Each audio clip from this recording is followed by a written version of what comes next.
이 소설은 서부 개척시대의 이주자들의 삶에 관한 것이며 모든 이들이 길을 잃었다고 생각할 때 용기와 지혜를 품고 더 나은 삶을 찾아간 사람들에 관한 이야기이다. 1850년대 오리건 트레일을 배경으로 한 장편 서사. 나오미 메이는 20살의 과부가 될 것이라고는 전혀 예상하지 못했다. 그녀는 슬픔을 뒤로하고 그녀의 가족과 함께 서부로 새로운 삶을 떠나려 한다. 2000마일에 달하는 오리건 트레일의 삶은 몹시 가혹했고 고난과 두려움 그리고 죽음으로 가득 차 있었다. 그럼에도 그곳에는 사랑이 존재했고 생존을 위한 투쟁이 있었으며 길을 찾아내기 위한 용기를 필요로 했다.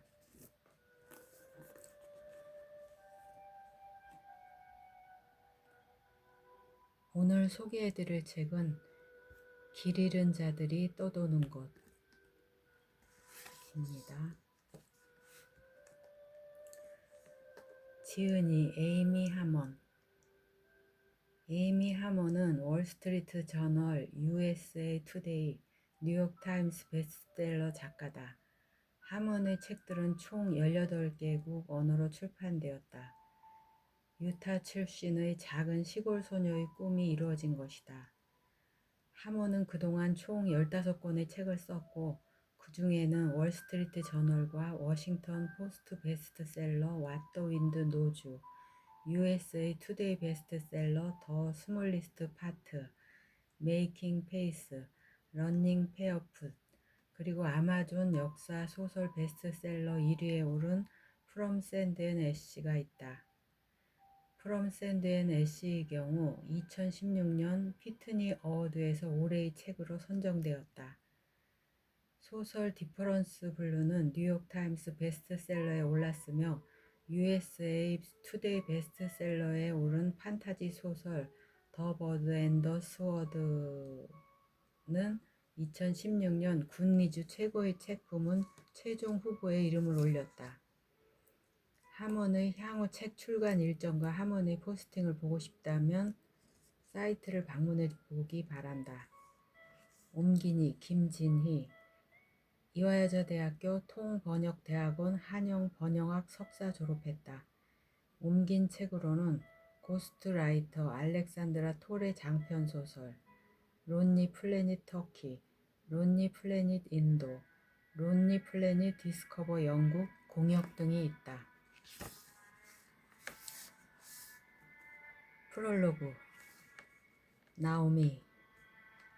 바퀴는 산산조각이 났다. 지난 5월 우리 여정이 시작된 이래로 마차들 바퀴 차축 하나가 사라지거나 외륜이 부러진 것이 이번이 처음은 아니었다. 하지만 목초지 없는 메마른 땅은 길게 이어지고 있었고 이것은 쉬어갈 만한 곳도 아니었다. 우리에게 선택지는 많지 않았다.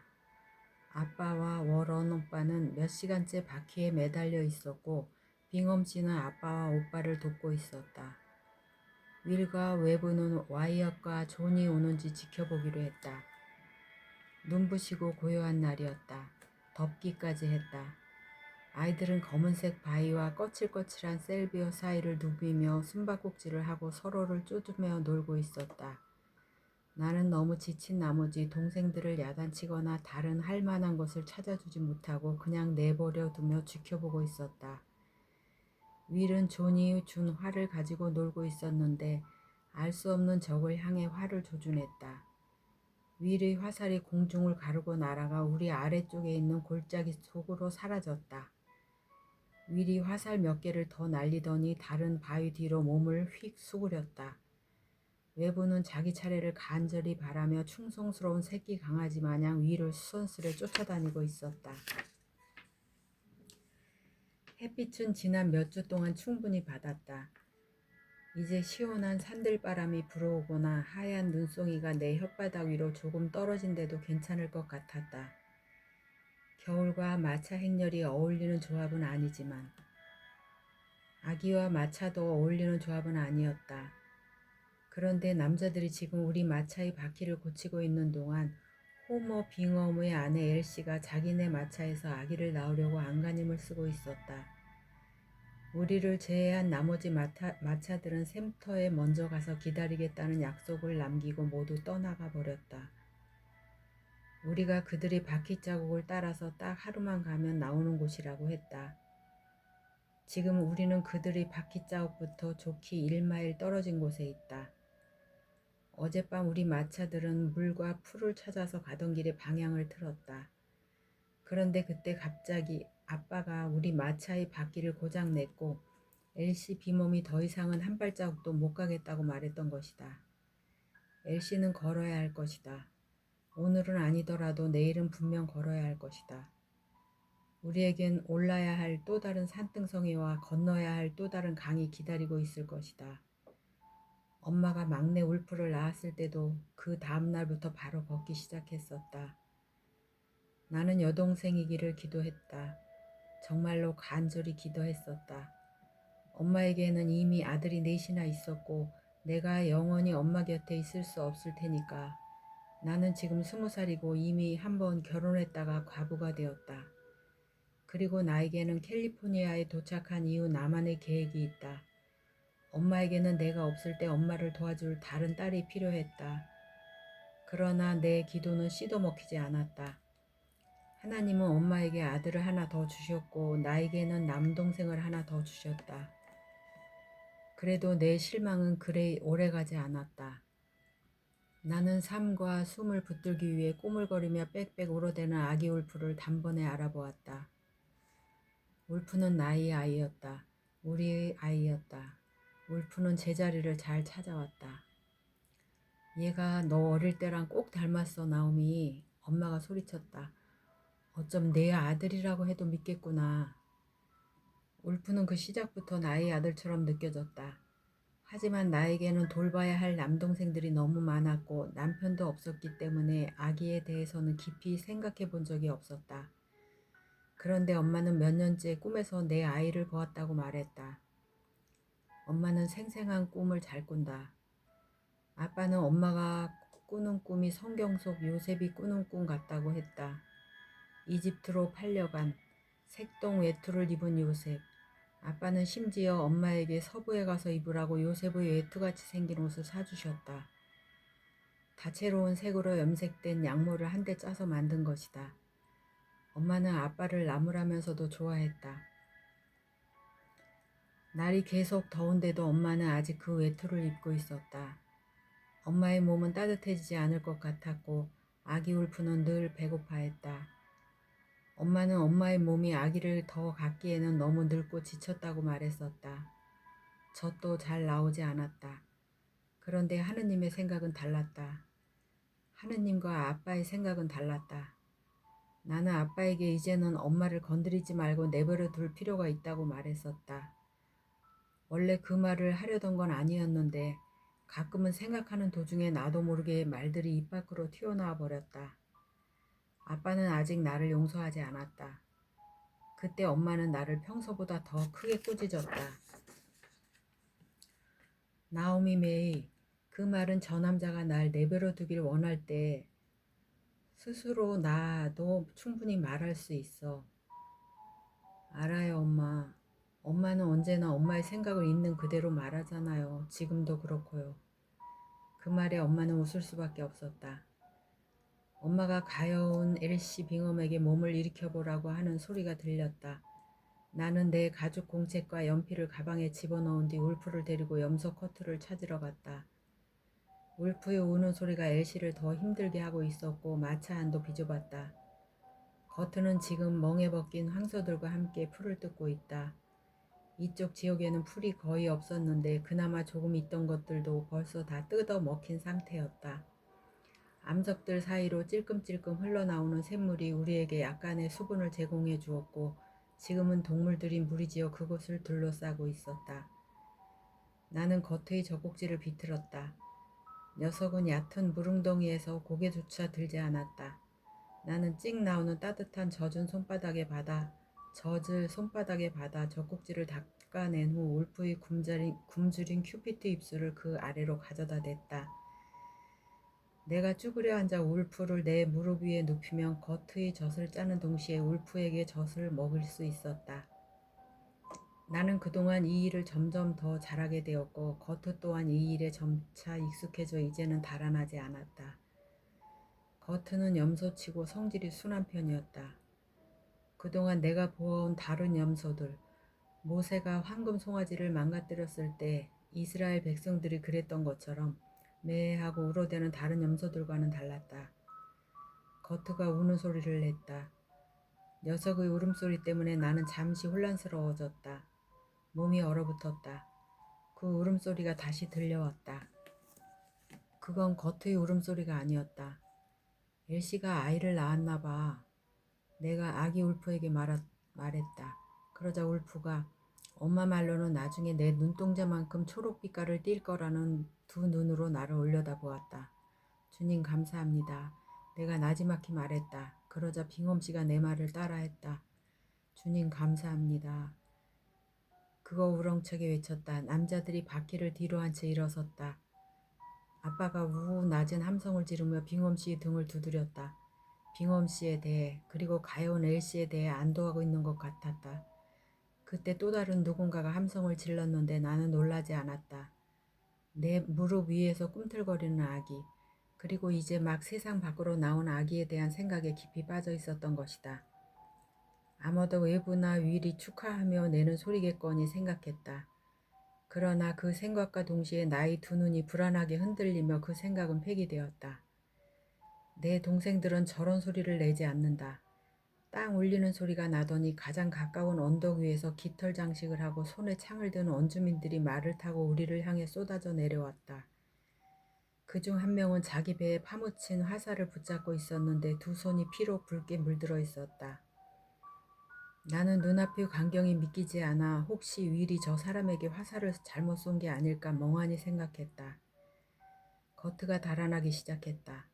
거트의 젖이 흘러나와 메마른 땅 위를 적시는 모습이 눈에 들어왔다. 황소들도 놀라 달아나고 있었다. 나는 그 자리에 얼어붙은 채로 원주민들의 아빠와 워런 오빠, 빙엄씨를 습격하는 모습을 바라보았다. 다들 소매를 걷어올리고 땀과 때로 저른 얼굴을 일그러뜨린 채 원주민들을 어리둥절 응시하고 있었다. 아빠는 비명 한 번 지르지 못하고 쓰러졌다. 워런 오빠는 두 팔을 뻗어 저항하며 비틀비틀 뒷걸음질 쳤다. 빙엄씨는 두 팔을 이리저리 휘둘러 보았지만 자신의 머리를 보호하지 못했다. 빙엄씨 얼굴로 휘둘러진 곤봉이 둔탁한 소리를 냈다. 그의 무릎이 꺾이고 덤불 우거진 땅으로 얼굴부터 고꾸라졌다. 나는 입을 벌리고 얼어붙은 채로 울프를 가슴속으로 꽉 끌어안았다. 그때 내 앞으로 어느 원주민 전사 하나가 나타났다. 긴 머리에 상체는 맨몸이고 한 손에 곤봉이 들려 있었다. 나는 눈을 감고 귀를 막고 싶었다. 하지만 내 팔다리와 눈꺼풀 모두 얼어붙어 그 어느 것도 할 수 없었다. 그를 바라보는 것 외에는 아무것도 할 수 없었다. 그가 악을 쓰며 무슨 말을 하더니 곤봉을 들어 올렸다. 엄마가 내 이름을 외치는 소리가 들렸다. 나오미, 나오미. 하지만 그 마지막 음절에서 엄마의 목소리가 끊겨버렸다. 나의 몸은 얼어붙었으나 나의 귀에서는 불이 났다. 고통과 승리의 비명소리 하나하나가 내 머릿속에서 부드러운 북소리로 메아리쳐 울리고 또 울렸다. 그 전사가 나에게서 울프를 빼앗으려 했다. 내가 울프를 꽉 끌어안고 놓지 않게 한 것은 나의 힘이 아니라 나의 두려움이었다. 나는 그에게서 눈을 돌릴 수가 없었다. 그가 나에게 무언가를 말했지만 그 소리는 그저 횡설수설하는 소리로 들릴 뿐이었고 나는 내 시선을 절대 떨어뜨리지 않았다. 그가 내 머리로 곤봉을 휘둘렀다. 나는 내 얼굴을 울프의 곱슬거리는 머리카락으로 돌렸다. 곤봉의 둔탁한 타격이 가해졌고 나는 기절했다. 시간은 빠르게 또 느리게 흘러갔다. 내 귀에서 내 숨소리가 들렸고 내 가슴에 안긴 울프가 느껴졌다. 그런데 내 몸이 떠오르고 있었다. 내 아래로 살육의 현장이 내려다 보였다. 아빠와 워런 오빠 그리고 빙엄씨. 배에 화살이 꽂힌 원주민도 죽어 있었다. 잔잔한 푸른 하늘에 색색의 화려한 깃털들이 나부끼고 있었다. 저건 윌의 화살이었다. 이제야 확실히 보였다. 하지만 윌과 외부는 어디에도 보이지 않았다. 죽은 원주민이 자신의 말 위로 끌어올려졌다. 다른 원주민들의 얼굴은 친구를 잃었다는 분노로 일그러졌다. 그들은 우리 마차에서 아무것도 가져가지 않았다. 밀가루도, 설탕도, 베이컨도. 전쟁 속에서도 평상시만큼이나 온순한 황소들도 데려가지 않았다. 하지만 나머지 동물들을 데려갔다. 그리고 나를 데려갔다. 나와 아기 울프를 데리고 갔다. 그리고 그들이 마차를 불태웠다. 나는 더 높이 올라가려고 했다. 저 멀리 엄마와 아빠와 워런 오빠가 나를 기다리고 있는 천국을 향해 더 높이 올라가려고 했다. 잠시 동안 옅은 선망에 휩싸여 아무것도 인식하지 못했다. 그러나 나는 죽지 않았다. 나는 걷고 있었고 울프는 아직 내 품에 안겨 있었다. 나를 잡아당기는 어떤 아득한 힘이 공중에 떠 있는 나와 걷고 있는 나 사이 간격을 좁혔다. 잡아당기는 힘은 점점 강해졌고 나는 내 목에 묶여있는 밧줄을 발견했다. 내가 휘청거리다가 몸을 똑바로 일으킬 때마다 줄이 팽팽해졌다가 풀렸다가 했다. 경직된 내 두 다리는 얼룩 조랑말 한 마리 뒤를 따라서 걷고 있었다. 조랑말의 엉덩이 위에 있는 얼룩이 빙엄씨 마차의 천막에서 스며 나오던 핏물처럼 보였다. 마차에는 피가 흥건했었다. 비명소리가 난무했었다. 비명소리, 비명소리.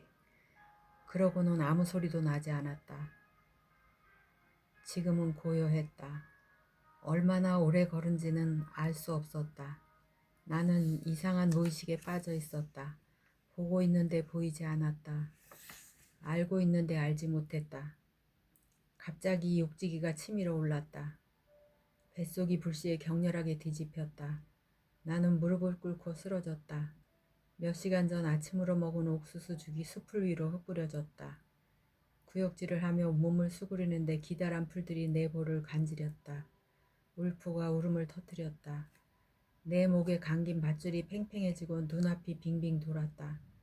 어떤 손이 내 따은 머리카락을 낚아챘다. 무릎 꿇고 있던 나는 위로 휙 일으켜졌다. 원주민들이 자기들끼리 칼을 휘두르며 말다툼을 하고 있었다. 울프가 악을 쓰며 자지러지게 울었다. 나는 울음소리를 죽이려고 울프의 얼굴을 내 가슴에 파묻었다. 그리고 토사물 묻은 내 볼을 아기 볼에 갖다 대고 내 입술을 아기 작은 귀로 가져갔다. 조용, 울프야. 내가 말했다. 나는 내가 왜 아직도 살아있는지 알 수 없었다. 울프가 왜 아직도 살아있는 건지 알 수 없었다.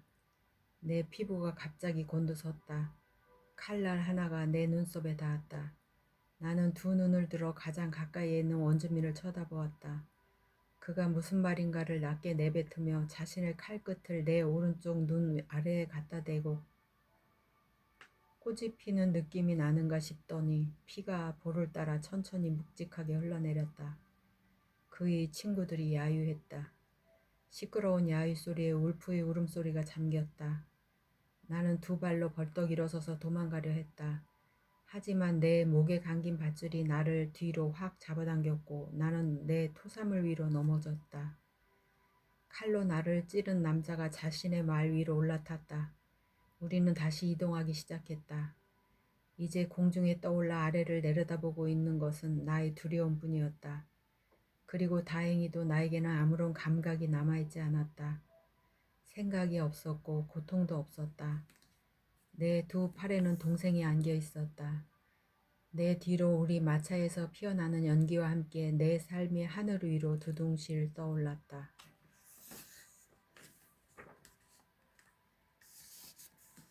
1853년 5월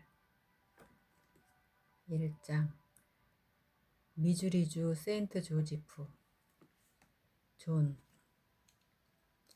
그녀는 넓은 도로 한복판에 있는 볼록한 나무 물통 위에 걸터 앉아 있었다. 노란 드레스를 입고 하얀 보닛을 쓴 한 송이 꽃이었다. 자신을 지나쳐가는 수많은 사람들을 가만히 쳐다보고 있었다. 사람들 모두 먼지와 불만에 휩싸여 분주히 어디론가 가고 있는데 그녀는 허리를 꼿꼿이 세우고 두 손을 가만히 둔 채로 다소곳이 앉아 사람들을 쳐다보고 있었다. 마치 갈 곳이 없는 것처럼 보였다. 어쩌면 저 물통 안에 든 내용물을 지키라는 임무를 받은 건지도 몰랐다. 그런데 생각해보니 저 물통은 어제도 그제도 저 도로 위에 있었고 나는 그 안이 비어있다는 사실을 잘 알고 있었다. 나는 새 모자를 쓰고 새 부츠를 신었다. 지금은 천 셔츠와 바지 한 보따리를 들고 안장 가방에 넣으러 가는 중이다. 커니 요새로 가는 동안 도움이 될 커피와 담배, 구슬과 함께 넣어갈 것이다. 드레스의 발랄한 색깔 때문일까? 혹은 그녀의 여성스러운 모습 때문일까? 아니면 다른 사람들은 모두 바삐 움직이는데 그녀 혼자만 가만히 앉아 있어서였을까? 어쨌든 나는 흥미를 느끼고 멈춰섰다. 그녀를 바라보며 한쪽 팔에 들고 있던 짐 꾸러미를 다른 팔로 옮겨들었다. 잠시 후 그녀의 눈이 나에게 와 머물렀고 나는 그녀의 눈을 피하지 않았다. 아버지는 빤히 쳐다보는 내 시선에 대해 늘 발끈하긴 했지만 사실 내가 그렇게 물끄러미 쳐다보는 것은 건방져서도 오만해서도 아니었다. 내가 빤히 쳐다보는 것은 내가 누구를 그리고 무엇을 상대해야 하는지를 정확하게 알 때 나 자신을 보호하는 것이 가장 쉽기 때문이었다. 내가 그녀와 계속 눈을 맞추고 있자 그녀는 놀란 듯했다. 그러더니 빙긋 웃었다. 나는 그녀의 예쁜 입과 나를 반기는 미소에 당황해 눈을 돌려버렸다. 내가 방금 무슨 짓을 했는지를 깨닫고 민망해졌다. 나는 그녀 때문에 불안정해졌고 마치 캐틀처럼 수줍어하고 있었다. 목이 화끈거리고 가슴이 조이는 느낌이었다. 그녀가 물통을 밀고 일어서더니 나를 향해 성큼성큼 걸어왔다. 나는 헛되다는 걸 잘 알면서도 그녀의 움직이는 모습과 턱의 생김새가 마음에 든다고 생각하며 그녀를 바라보고 있었다. 나는 그녀가 나를 지나쳐 갈 거라고 생각했다. 아름다운 여자들이 흔히 그러듯 의도적으로 무시하는 태도로 치마를 쌩 휘날리며 속눈썹을 파닥거리며 나를 지나쳐 갈 거라고 기대했었다. 그런데 그녀가 내 바로 앞에 멈춰 섰다. 그러고는 한 손을 앞으로 내밀었다. 그녀의 입은 여전히 웃고 있었고 두 눈은 여전히 나를 똑바로 응시하고 있었다. 그녀는 조금도 겁쟁이가 아니었다. 안녕하세요. 나오미 메이라고 해요. 저희 아버지가 당신 아버지 존 라우리 씨께 노새 2마리를 사셨거든요. 혹시 당신과 아버지 두 분 다 존 라우리라 불리시는 거예요? 저희 아버지가 그런 이야기를 하셨던 것 같아서요.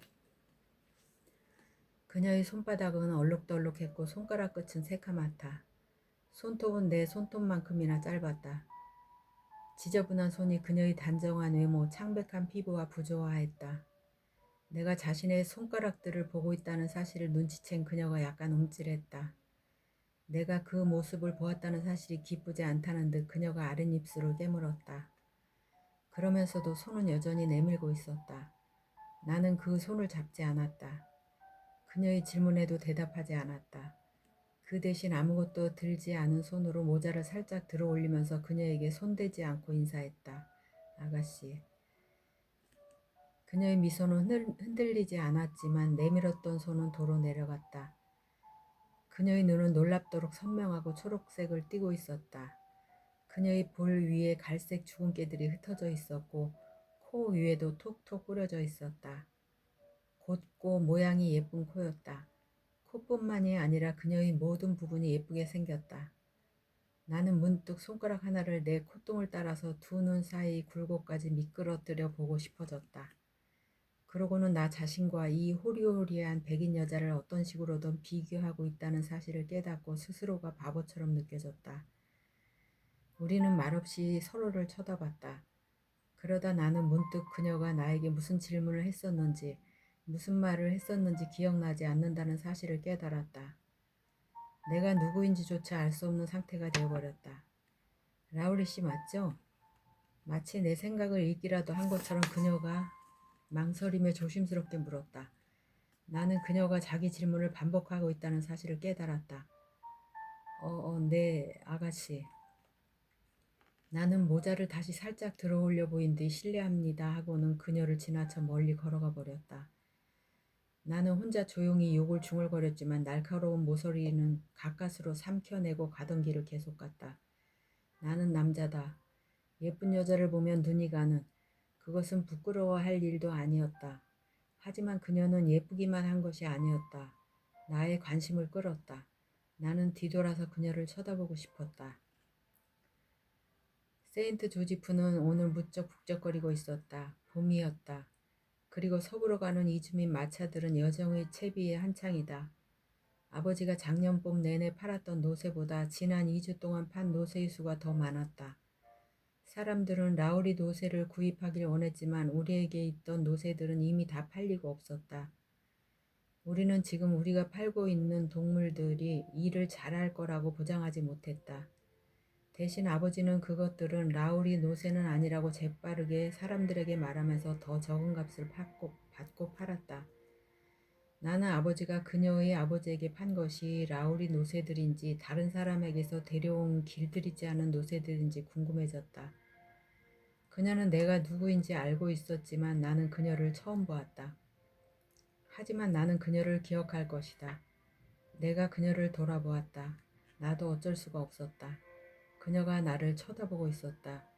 보닛으로 감싼 머리는 옆으로 살짝 기울어져 있었고 두 손은 몸 앞으로 맞잡은 채 빛바랜 노란색 원피스의 치마 위에 놓여 있었다. 그녀가 다시 웃어 보였다. 내 무시에 화도 나지 않은 모양이었다. 하긴 왜 화가 나겠는가. 딱 보기에도 내가 자신에게 관심이 있는 것처럼 보였을 텐데 내가 바보 같았다. 그녀는 아직도 길 바깥쪽으로 이동하지 않고 있었다. 사람들이 분주하게 그녀를 지나쳐갔다. 마차와 말들이 지나가고 있었다. 남자들은 밀가루 포대를 들어올리고 있었고 여자들은 어린아이들을 통솔하고 있었다. 그녀가 내 이름을 알고 있다는 사실이 신경 쓰였다. 어릴 때부터 존 라울이라고 불리고 있으면서도 말이다. 아버지는 나의 존재를 민망해하면서도 내 이름은 아버지 이름 존 라우리를 따서 지어주었다. 아버지는 어쩌면 나를 민망해한 것이 아니라 스스로를 부끄러워한 건지도 몰랐다. 나도 확실한 건 잘 모른다. 아버지의 아내 제니는 나와 아버지 둘 모두에게 내가 누구인지를 일깨우기 위해 언제나 나를 존 라울이라고 불렀다. 존이나 존이라고 부르지 않고 꼭 존 라울이라고 불렀다. 나의 어머니 부족의 원주민들은 나를 두 발이라고 불렀다. 한쪽 발은 백인의 발, 다른 쪽 한 발은 포니족의 발이라는 뜻이지만 그렇다고 내가 딱 절반으로 쪼개지는 것은 아니었고 그 두 세계 모두에게 걸쳐 있었다. 나는 양쪽 세계 모두에게서 낯선 사람일 뿐이었다. 어머니가 분노에 휩싸여 내 머리카락을 미친 듯이 잡아당겼다. 어머니의 매서운 손길에 나는 깜짝 놀라 비명을 질렀다. 어머니가 무릎을 꿇더니 머리를 바닥으로 조아렸다. 양갈래로 따온 머리카락 사이의 단정한 선이 바닥을 가리키고 있었다. 나는 엄마에게 내가 아직 여기에 있다는 사실을 상기시키기 위해 그 선에 손을 가져다 댔다. 그러자 마치 나의 손길 때문에 고통을 느끼기라도 한 듯 어머니가 통곡하기 시작했다. 존 나우리, 어머니가 말했다. 자신의 말을 강조하기 위해 어머니의 두 손바닥이 바닥을 세차게 때렸다. 백인 여자가 자신의 앞치마를 그어쥐었다. 남자는 불 앞에서 아무 말 없이 서 있었다. 존 라우리, 아들 존 라우리, 어머니가 계속 말했다. 나는 어머니가 무슨 말을 하고 싶은 것인지 알 수 없었다. 나도 백인의 언어를 조금 알기는 했다. 어머니가 백인의 집으로, 백인의 농장으로 일하러 갈 때 나를 데리고 다녔기 때문이었다. 아들 여기 산다. 어머니가 단호한 목소리로 요구했다. 말이 숨이 턱 막혀 말도 제대로 하지 못하고 있는 백인 여자가 내 어머니에게 손을 뻗었다. 나는 다른 사람들이 내 어머니를 말이라고 부르는 걸 들은 적이 있었다. 어머니가 고개를 흔들며 자신의 포니족 이름을 끙끙거리며 말했다. 어머니가 다시 일어서면서 나에게 손을 뻗었다. 그러더니 마을 아이들에게 나에게 하듯이 내 머리카락을 다시 잡아당겼다. 나는 곱슬머리였고 포니족처럼 보이지 않았다. 나는 그 사실이 싫었다. 하지만 어머니는 예전에는 단 한 번도 나를 이런 식으로 아프게 한 적이 없었다. 백인 아이, 어머니가 말했다. 존 나우리 아들. 어머니가 나의 아버지를 손가락으로 가리켜 보였다. 아들. 나는 그 기억을 떨쳐냈다. 그러고는 그녀가 아직 길 한복판에 있는지 보기 위해 뒤돌아보지 않고 아버지 가게 문을 닫았다. 아버지 가게에서는 마구 용품을 판매하고 있었고 가게 뒤쪽에서는 노새를 팔았다. 울타리가 쳐져 있었고 그 뒤쪽으로는 마구간들이 있었다.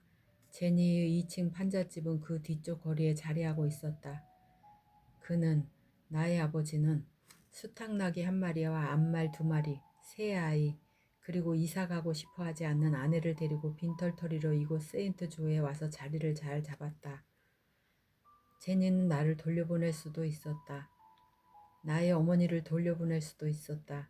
하지만 돌려보내지 않았다. 나를 원하는 사람은 아무도 없었다. 나의 어머니 쪽 사람들도 나의 아버지 쪽 사람들도 나를 원하지 않았다. 하지만 제니의 집에서 나는 미움받지 않았고 다치지 않았고 오랫동안 배고라 본 적이 없었다. 제니는 우리를 잘 보살폈고 아버지를 잘 보살폈다. 가정을 잘 꾸려나갔고 매일 식탁 위에 저녁 식사를 차렸다. 내 생각에는 아버지 또한 먹을 것과 쉴 곳과 근면함을 제공하면서 제니를 보살피는 것 같았다. 아버지는 그와 똑같은 방식으로 노새와 암말도 보살폈다.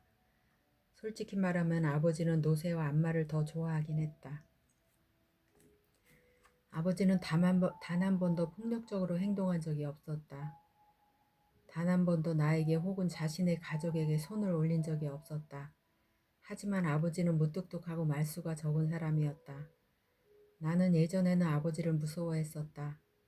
아버지가 있을 때면 아버지로부터 멀리 떨어져 있기 위해 늘 아버지를 주시했었다. 아버지는 지금 가게에 혼자 있다. 드문 일이었다. 보통 아버지는 가게 뒤편에서 동물들과 함께 있었다. 평소에는 리로이 퍼킨스가 가게 안에서 장비들을 판매했고 아버지와 나는 가게 밖에서 노새를 돌보고 판매했다. 내가 떠나 있는 동안 아버지는 사람 하나를 더 고용해야 할 것이다. 나는 이 가게가 그리울 것이다. 울타리 안에서는 혼돈의 냄새가 났다. 먼지와 똥 냄새, 휘감긴 땀 냄새와 말 냄새. 가게 안에서는 질소의 냄새가 났다. 가죽과 새기름, 새의 냄새. 나는 깨끗한 무균의 냄새를 깊이 들이마셔 내 가슴 속에 머금었다. 그런 뒤 날심과 함께 질문을 쏟아냈다. 혹시 메이라는 아저씨에게 노새 파셨어요? 아버지가 고개를 들고 나를 쳐다봤다. 눈빛이 멍했다. 나는 그 표정을 알고 있었다. 생각을 할 때 나오는 표정이었다. 아버지의 눈은 푸른빛을 띠었고 양볼은 불그스레했다. 내가 어렸을 때는 아버지가 참 거대해 보였었다.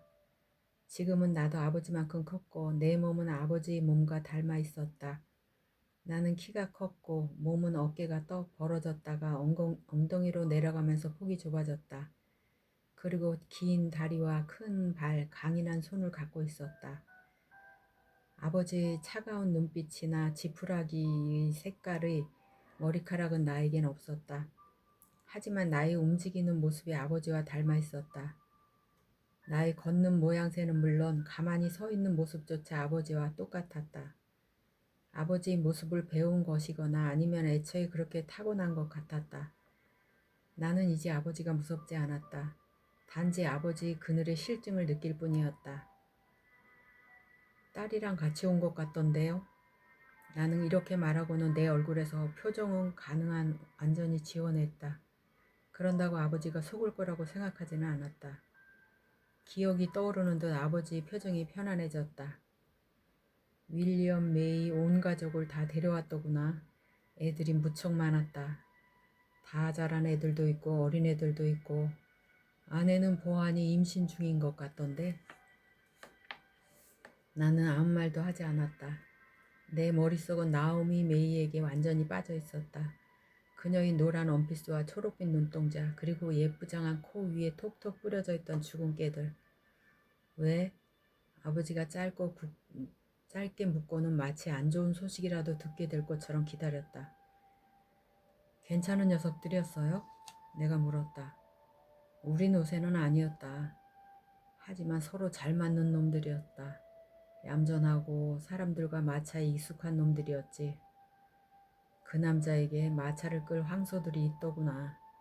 노새는 예비용으로 데려가고 싶어 했어. 아마 대부분은 사람을 태우거나 짐을 나르는 데 쓰일 거다. 나는 만족해하며 고개를 한번 끄덕였다. 이제야 그 사람 딸이 기억나네. 밝은 색깔 눈동자였지.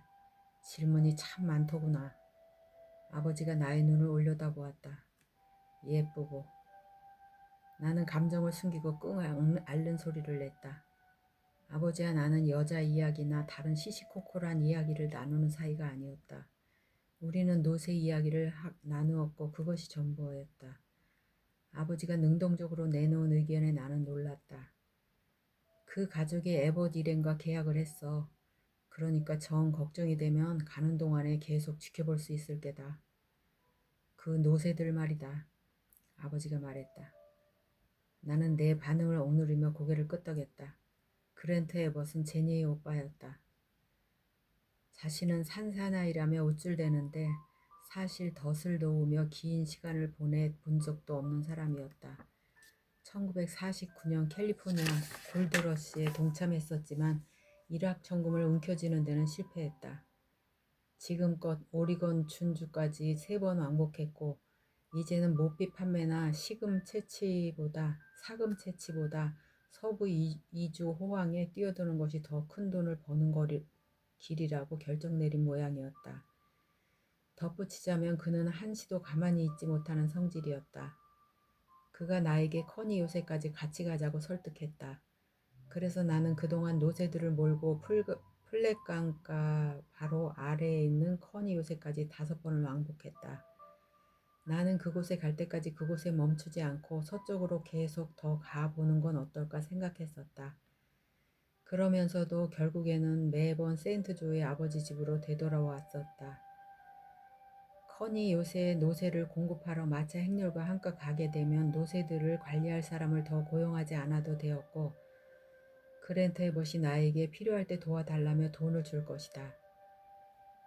그가 이동하는 동안 노새 몇 마리를 자기 마음대로 쓰는 것도 그다지 큰 문제는 되지 않았다.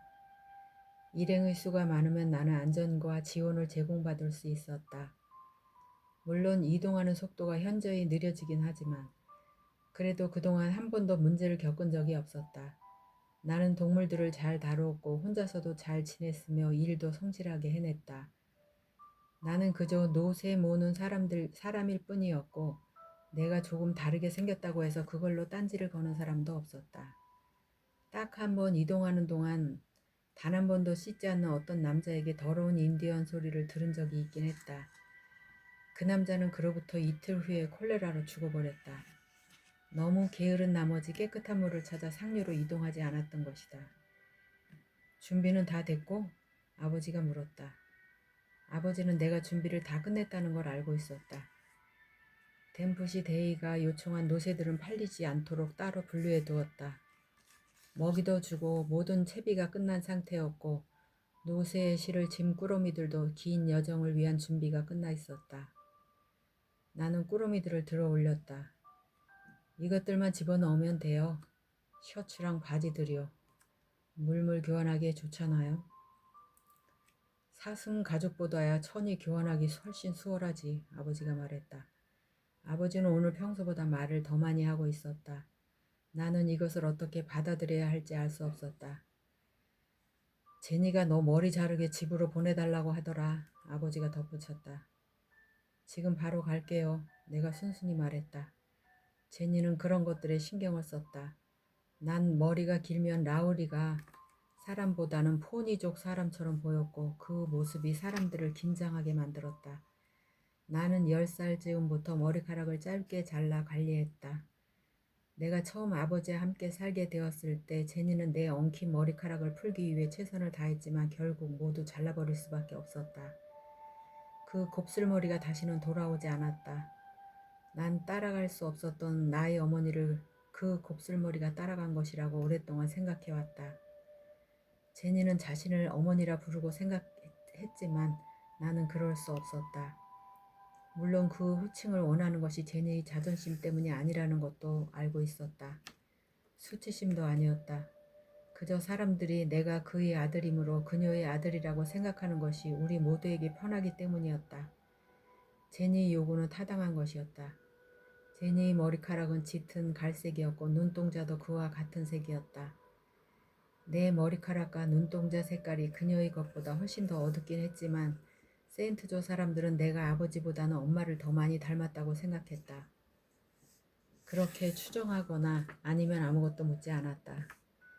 내 이복 여동생들은 아버지의 파란색 눈을 가지고 있었고 머리카락 색깔은 제니의 머리보다 조금 더 밝은 빛깔을 띠었다.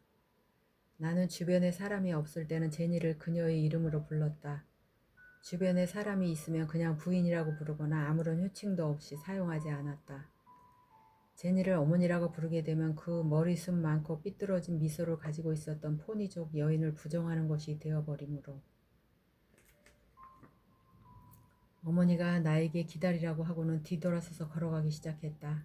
나는 다급히 어머니를 쫓아갔다. 어머니가 단아한 표정과 확고한 두 팔로 나를 밀어냈다. 매서운 눈빛으로 아래턱을 쭉 내밀며 겁을 주는 얼굴을 해보였다. 나는 그 표정을 예전에도 여러 번 본 적이 있었다. 그래서 어머니가 양보하지 않을 거라는 사실을 알고 있었다. 하지만 상관없었다. 나는 어머니 옆에서 꼼짝하지 않았다. 어머니가 그 집에서 우리를 따라 나온 남자에게 되돌아 걸어갔다. 어머니가 한 손으로 내 엉킨 머리를 붙잡고 흔들었다. 어머니가 그 남자를 가리켜 보였다. 그리고 나를 가리켜 보였다. 어머니는 다시 뒤돌아 걸어가려고 했다.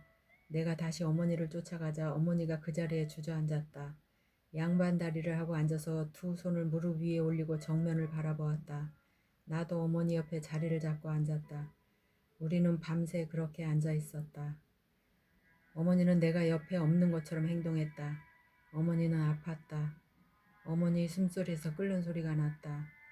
어머니의 살을 만지면 볼이 타고 있는 듯 뜨거웠지만 어머니는 내색하지 않았다. 그 남자가 우리 둘 모두에게 손짓을 했는데 어머니는 움직이는 것도 그 백인 남자를 따라 집 안으로 들어가는 것도 거부했다. 그러자 남자가 우리에게 이불을 가져다 주었다. 아침에 일어나자 어머니와 나 모두 하늘 아래에서 몸을 쭉 펴고 누워 있었다. 하지만 어머니의 눈동자는 움직이지 않았고 몸은 차갑게 식어 있었다. 백인 남자가 어머니를 어디론가 데려갔다. 그리고 백인 남자의 아내가 나를 작은 집 안으로 데리고 들어갔다. 나는 텅 비어 있었다. 뱃속도 마음도 눈도. 나는 텅 비어 있었기에 울지 않았다. 꿈을 꾸고 있다는 확신이 들었다. 가느다랗게 따은 양갈래 머리를 어깨까지 늘어뜨린 여자아이 둘이 나를 물끄러미 쳐다봤다. 아이들은 작았다. 나보다 작았고 아이들의 눈은 내 어머니를 데리고 간 백인 남자의 눈처럼 푸른색이었다. 백인 여자의 눈과 머리카락은 나처럼 어두운 색이었다. 하지만 피부는 보름달처럼 밝았고 양볼은 연분홍색이었다. 나는 푸른 눈동자의 아이들 대신 그 여자를 쳐다봤다. 그리고 내가 이 꿈에서 깨기 전에 나에게 먹을 것을 주면 좋겠다고 생각했다. 나는 텅 비어 있었다. 저 애는 인디언이에요, 엄마? 여자아이 하나가 백인 여자에게 물었다. 가족이 없는 아이란다, 사라. 우리가 저 애의 가족이 되나요? 둘 중 작은 아이는 치아 두 개가 빠져 있었다. 말을 할 때마다 바람 빠지는 소리가 났다. 하지만 나는 아이가 하는 말을 충분히 알아들을 수 있었다. 나는 백인 아이들 주변에서 많은 시간을 보냈다. 이름이 뭐예요? 이 빠진 아이가 물었다.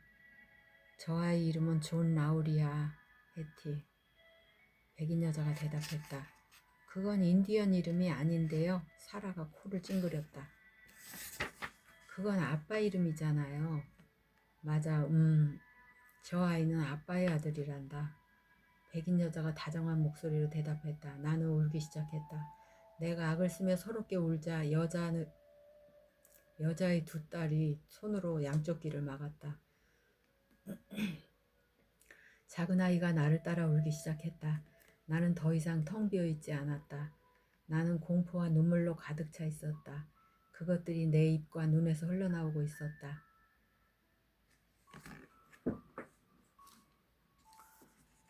이번엔 돌아올 거냐? 존? 아버지가 물었다.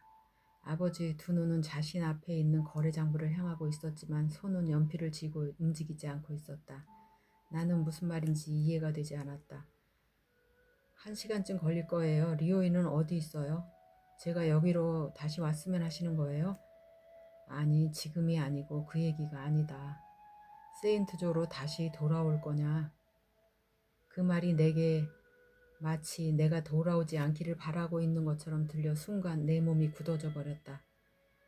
하지만 아버지가 그 흐릿한 눈을 들어 나를 올려다보았을 때 나는 그 눈 속에서 아버지의 긴장을 보았다. 수면 위에 비친 태양처럼 반짝이고 있었다. 아버지 얼굴에는 별다른 표정이 없었다. 하지만 두 눈만큼은 복잡한 감정을 숨길 수가 없었고 나는 어리둥절해지고 말았다. 제가 왜 안 돌아오겠어요? 내가 말했다. 아버지는 그걸로 답이 됐다는 듯이 고개를 한번 끄덕였고 나는 그 이상한 대화가 끝났다고 확신했다. 그래서 가게 밖으로 나가려고 다시 뒤돌아섰다. 그런데 아버지가 다시 이야기했다. 나는 이해할 거다. 내가 돌아오지 않는다 해도 말이다. 저기에 엄청난 넓은 세상이 펼쳐져 있다. 아버지가 한 손을 들어 올리더니 세인트 조지프로 흐르는 드넓은 미주리 강의 서쪽을 가리켜 보였다. 커니 요새 근처에 포니족 마을이 있다고 하더구나. 아버지는 제가 거기에 가서 포니족이랑 살았으면 하시는 거예요. 내 목소리는 너무도 건조해서 그 기저에 흐르는 촉촉함은 보여주지 못하고 있었다. 제가 속한 곳이 거기라고 생각하시는 거예요? 아버지 어깨가 약간 처졌다. 아니, 그걸 원한다는 게 아니다. 나는 의심스럽다는 듯이 웃음을 터뜨렸다. 내가 버릇없어 보일 거라 생각하지는 않았다. 나는 아버지와 살면서 그동안 크게 힘들었던 적이 없었기 때문에 아버지를 몰아세우거나 아버지에게 상처를 줄 이유가 없었다.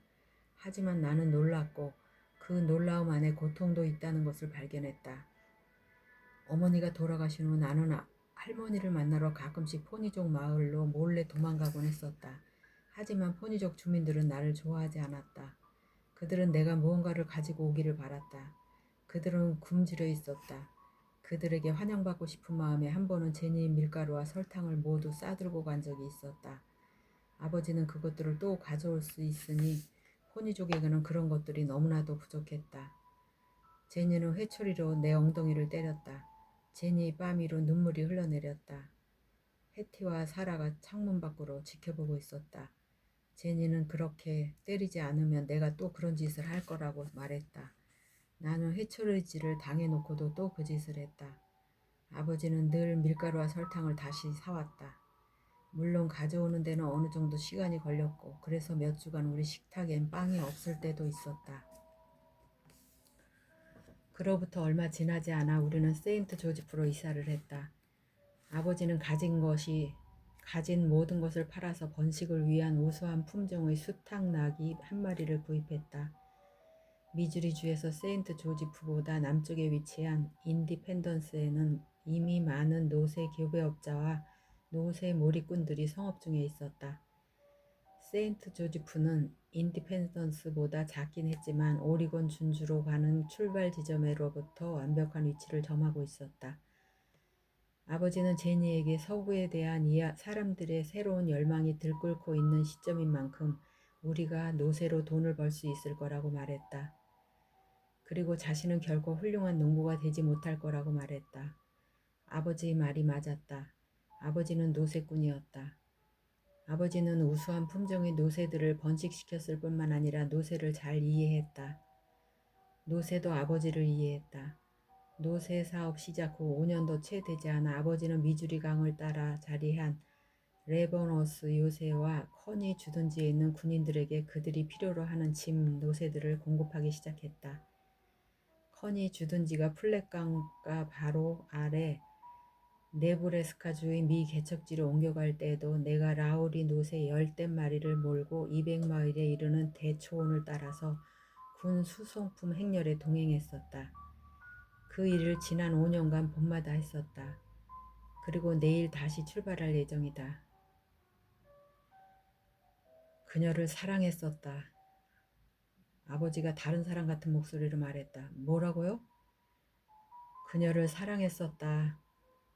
아버지가 반복해서 말했다. 아버지는 이제 연필을 내려놓은 채 두 손을 장부 위에 쫙 벌리고 있었다. 마치 균형을 잡으려고 안간힘을 쓰는 깜짝 놀란 고양이처럼. 나는 아버지가 아픈 거라고 아니면 술에 취한 거라고 생각했다. 물론 그 어느 쪽도 아닌 걸로 보이긴 했지만. 누구를요? 나는 문으로 손을 뻗으면서 문득 그게 누구인지 알면서도 물었다. 그때 아버지 두 눈에는 힘이 들어갔고 입은 굳게 다물고 있었다. 아무래도 내가 아버지를 비웃는다고 생각한 것 같았다. 하지만 나는 지금 너무도 혼란스러워 아버지를 비웃을 수 있는 상태가 아니었다. 말이, 아버지가 대답했다. 지금 아버지 혼자 되뇌이신 거예요? 입에서 그 말이 불쑥 튀어나왔다. 나는 다시 한번 내 감정에 놀라고 말았다. 내 목소리는 꼭 화가 나는 것처럼 들렸다. 아버지는 나에게 인디언 어머니에 대한 이야기를 한 적이 없었다. 단 한 번도 없었다. 아버지가 지금 저러는 이유가 무엇인지 알 수 없었다. 네가 나를 나쁜 사람이라고 생각하는 거 나도 잘 안다. 나쁜 놈 맞아. 하지만 나는 네가 생각하는 그런 것들에게까지 죄책감을 느끼지는 않는다. 아버지가 대답했다. 그 얘기를 왜 지금 저에게 하시는 거예요? 내가 나직임에 내뱉었다. 나는 아버지의 말을 믿지 않았다. 그리고 우리 사이에 이 대화를 남겨둔 채 세인트루 조지로 떠나고 싶지 않았다. 마리는 나와 함께 사는 삶을 좋아하지 않았어. 마리가 떠나고 싶다고 했을 때 나는 그냥 보내줬다. 그리고 너도 보내줄 거다. 하지만 내가 마리를 억지로 보낸 게 아니라는 사실은 너도 알아둘 필요가 있어. 결코 아니었다. 단 한 번도 그런 적 없었어. 만약에 마리가 허락만 해줬다면 나는 평생 마리를 아껴줬을 거다. 그 후로 8년이 지나 마리가 너를 나에게 데리고 온 나에게 그리고 제니에게 데려오기 전까지 나는 너에 대해 전혀 모르고 있었다. 나는 무슨 말을 할지 몰랐다. 내 마음은 텅 비어 있는데 내 심장은 1000파운드는 되는 것처럼 무거웠다. 네가 떠날 때마다 이 말을 꼭 해주고 싶었다. 이번에는 이렇게 말하지 않고서는 너를 보내지 말자고 스스로 다짐했어. 아버지가 말했다. 혹시 어디 아프신 거예요? 내가 물었다. 어머니도 자신이 죽게 된다는 사실을 알게 됐을 때부터 이상하게 행동을 하기 시작했었다. 아픈 게 아니다. 우리는 말없이 서 있었다.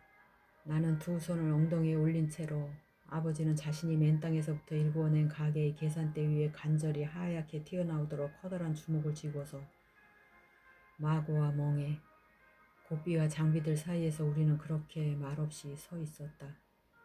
아버지가 이 가게를 바닥에서부터 시작해 완성하는 모습을 나는 지켜봤었다. 그 모습이 존경스러웠었다. 그리고 지금도 대개는 아버지를 존경하고 있다. 하지만 나머지 감정들은 오래된 밧줄처럼 매듭이 지고 해져 있었다. 그러나 나는 지금 당장 아버지가 보고 있는 앞에서 그것을 풀 생각은 없었다. 아버지의 이 새로운 폭로에도 불구하고 나는 그것을 풀지 않을 것이다.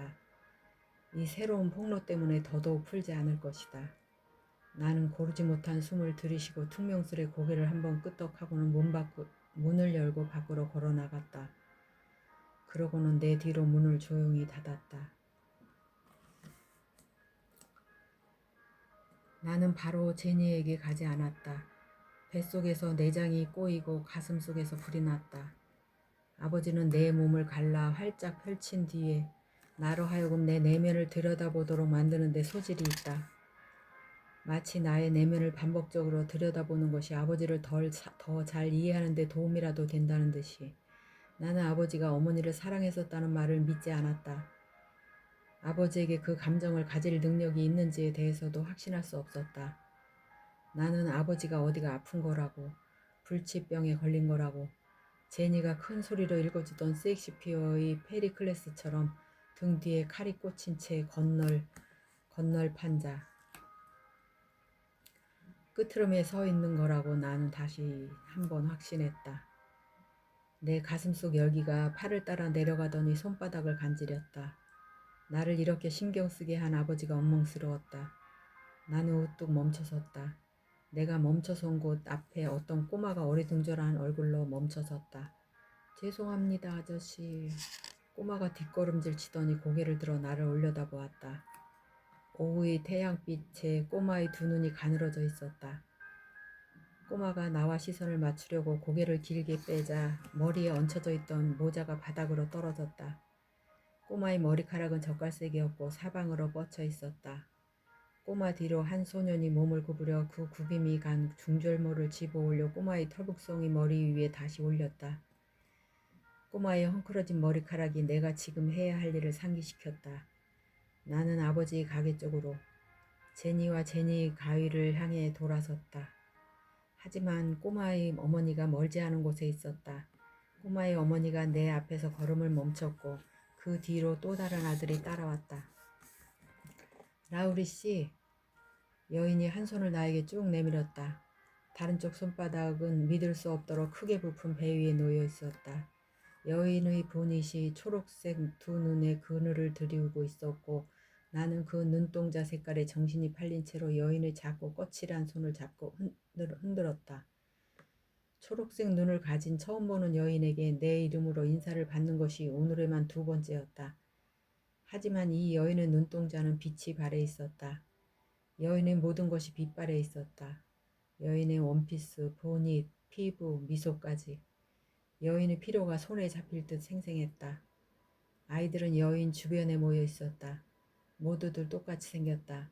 그리고 여인을 꼭 닮아 있었다. 이 여인의 아이들이 아닐 리가 없어 보였다. 아이들 중 불구스름한 얼굴에 너무 큰 모자를 쓴 가장 작은 녀석이 신이 나서 떠들어대기 시작했다. 우리는 메이 가족이에요. 에버 씨와 서쪽으로 떠날 거예요.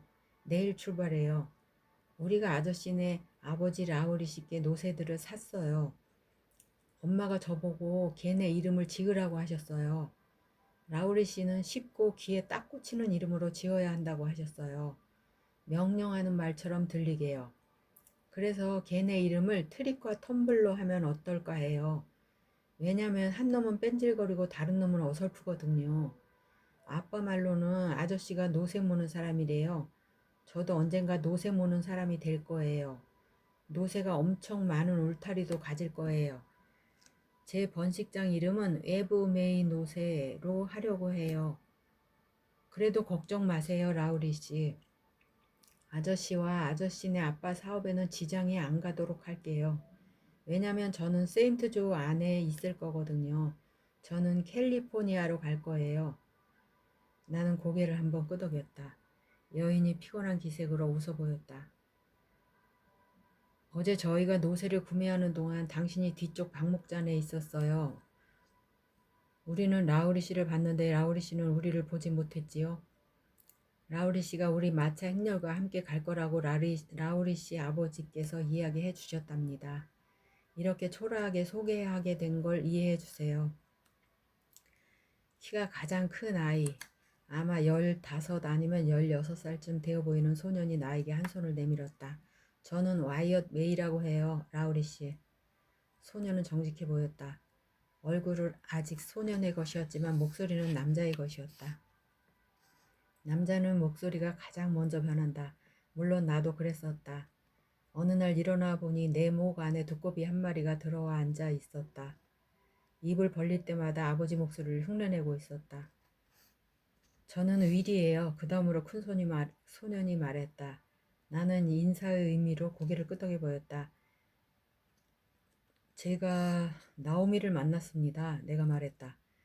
나는 그녀의 이름만큼은 또렷이 기억하고 있었다.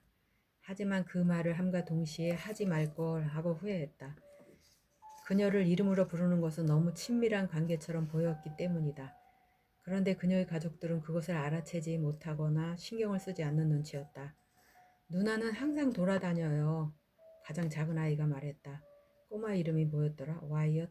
아니다. 웨이브였나? 웨브 메이 노새? 누나는 아마 어디서 뭘 그리고 있을 거예요. 누나는 훌륭한 노새 모는 사람은 못 될 거예요. 아빠는 누나가 노새만큼이나 고집이 세다고 했거든요. 노새 모는 사람이 되려면 참을성이 있어야 하죠, 라우리 씨. 우리 나옴이 지금 어디 있는지 모르시죠? 메이 분이 물었다. 모르겠습니다, 부인. 거의 1시간 반 전에 만났거든요. 아버지와의 대화에서 야기된 불안은 이제 사라진 나오미에 대해 걱정으로 바뀌어 있었다. 그런데 따님을 찾으시면 혼자 돌아다니지 말라고 말해주세요. 세인트 조지프에는 거친 남자들과 외지인들이 많거든요. 누나는 아마 종이를 사고 있을 거예요. 엄마 종이랑 연필이요. 나이가 가장 많은 소년이 끼어들었다.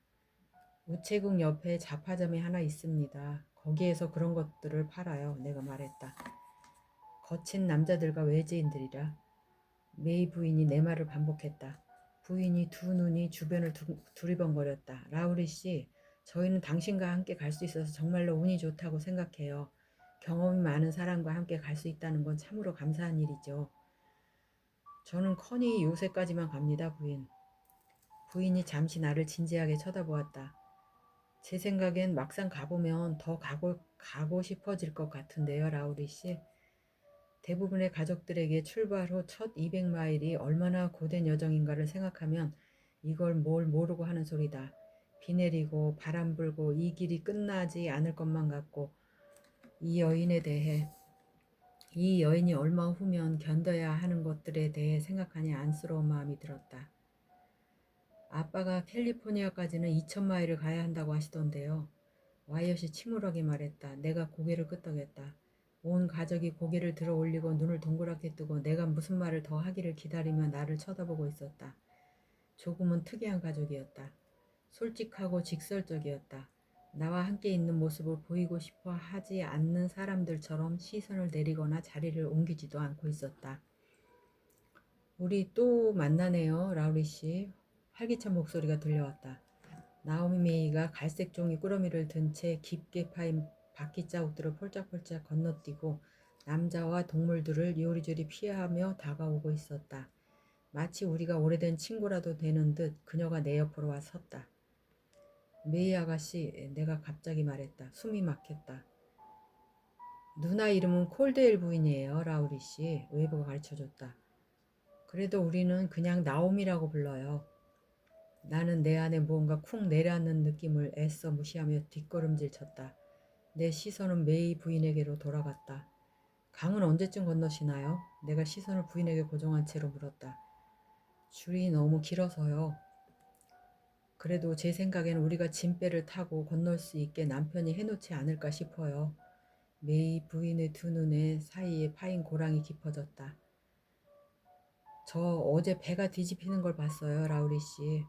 마차랑 사람들이랑 전부 다 물에 빠졌어요. 웨이브는 그 일이 무척 재미있었다는 듯 들뜬 목소리로 말했다. 짐배는 타지 않는 게 좋습니다. 강에 대해서 잘 아는 사람이 없다면 동물들을 끌고 강을 건너지도 마세요. 데커스 페리로 가보세요.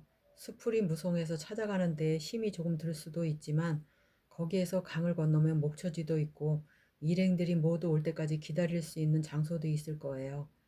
화이트 헤즈 교육소도 있어요. 강을 건너고 나서 필요한 물품이 생각나면 이용할 수 있을 겁니다. 내가 말했다. 남편에게 전화할게요. 고마워요, 라우리 씨. 라우리 씨도 데커스 페리에서 강을 건너시나요? 나오미가 끼어서 물었다. 저는 여기에서 저 노새들과 함께 직접 헤엄쳐서 건너갑니다. 내일은 강 건너 화이트 헤즈 교육소에 가 있을 거예요. 필요할 때 에버씨를 도와야 하거든요. 나는 계속 그녀를 쳐다보지 않고 있었다. 그러고는 더는 시간을 지체하고 싶지 않다는 마음에 뒷걸음질 쳤다. 나는 불안했고 그녀가 나를 불안하게 하고 있었다. 그럼 내일 거기에서 봐요, 라우리 씨. 메이 부인이 고개를 숙이며 말했다. 나도 모자를 들어 올리며 인사했다. 내가 뒤돌아서 걸어가는데 그들 모두가 나를 쳐다보고 있었다. 제니는 커다란 창 앞에 앉아 꾸벅꾸벅 졸고 있었다. 제니가 널따란 판유리 전체를 덮도록 쳐놓은 새하얀 커튼이 펄럭이며 석양빛을 한결 부드럽게 만들고 있었다. 제니의 무릎 위에는 성경책이 펼쳐져 있었고 제니의 손바닥이 성경의 한 페이지 위에 가만히 놓여 있었다. 마치 졸고 있지 않은 것처럼.